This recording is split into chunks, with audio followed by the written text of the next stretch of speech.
আসসালামু আলাইকুম এভরিওয়ান, তোমরা কেমন আছো? আশা করি তোমরা সবাই ভালো আছো। তোমাদের দোয়ায় আমার ঈদ ভালোই কাটলো। আশা করি তোমাদের ঈদ ভালোই কেটেছে। আজকে তোমাদের কাছে নিয়ে হাজির হলাম মজাদার চমচম মিষ্টি রেসিপি নিয়ে।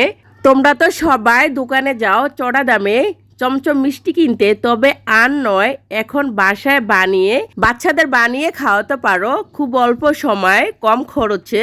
এই মিষ্টিটা বানিয়ে খাওয়াতে পারো। এখন চলো রেসিপিটা দেখি। আমি 2 কাপ গুঁড়া দুধ নিচ্ছি,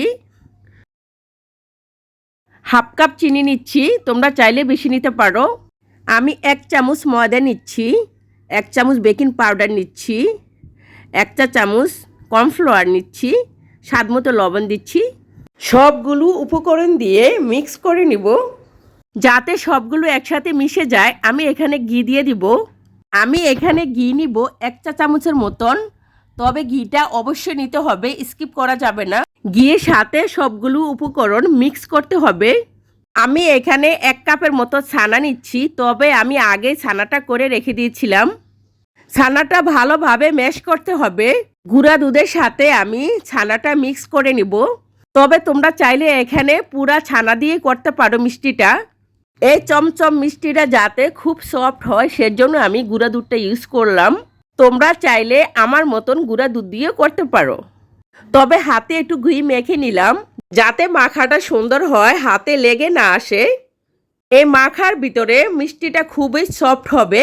ভালোভাবে ময়ানটা মেখে নিলাম।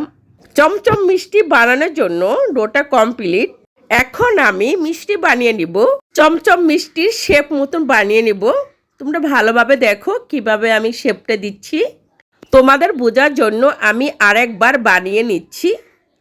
দেখো ঠিক এভাবে বানাতে হবে। আমার সবগুলা বানানো হয়ে গেল। আমি চুলায় চলে যাচ্ছি শিরা বানানোর জন্য। আমি 2 কাপ পানি নিচ্ছি, হাফ কাপ চিনি নিচ্ছি। তোমরা এখানে চাইলে মিষ্টির পরিমাণটা বাড়িয়ে কমিয়ে নিতে পারো।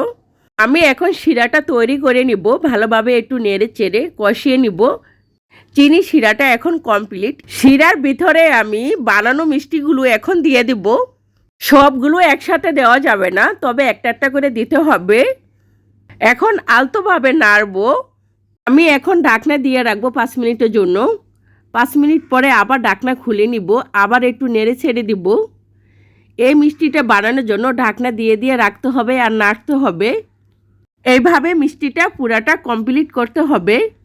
এই মিষ্টিটা ভালোভাবে বানানোর জন্য আমি তোমাদের একটা টিপস দিব। ফুটানো গরম পানি বারবার করে দিতে হবে। কয়েকবার দেওয়ার পরে এখন ভালোভাবে নেড়ে ছেড়ে নিব। তোমরা অনেকেই আছো মিষ্টিটা বানানোর জন্য কয়েক ঘন্টা রেখে দাও সফট হওয়ার জন্য। এই মিষ্টিটা শিরাতে আধা ঘন্টার জন্য রেখে দিয়েছিলাম। আমি আধা ঘন্টা পরে তুলে নিব। দেখো আমার মিষ্টিটা কত সফট হয়েছে। আমি গুঁড়া দুধ নিয়েছি এখানে। আমি গুঁড়া দুধের উপরে মিষ্টিগুলো ভালোভাবে মেখে নিব। এক এক করে সবগুলো মিষ্টি এভাবে মেখে নিব। তোমরা চাইলে এখানে মাওয়া নিতে পারো, তবে মাওয়াটা খুবই সহজ।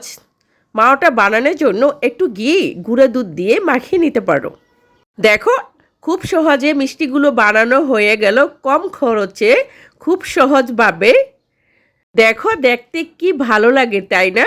এই চমচমগুলো দেখতে কত সুন্দর, খেতে তো ভারী মজা। বাচ্চাদের খুশি করার জন্য এই মিষ্টিগুলো বানিয়ে নিতে পারো খুব সহজভাবে অল্প খরচে। আপুরা, আমার ভিডিওটা যদি তোমাদের ভালো লাগে কমেন্টে জানিয়ে দিও। আল্লাহ হাফেজ।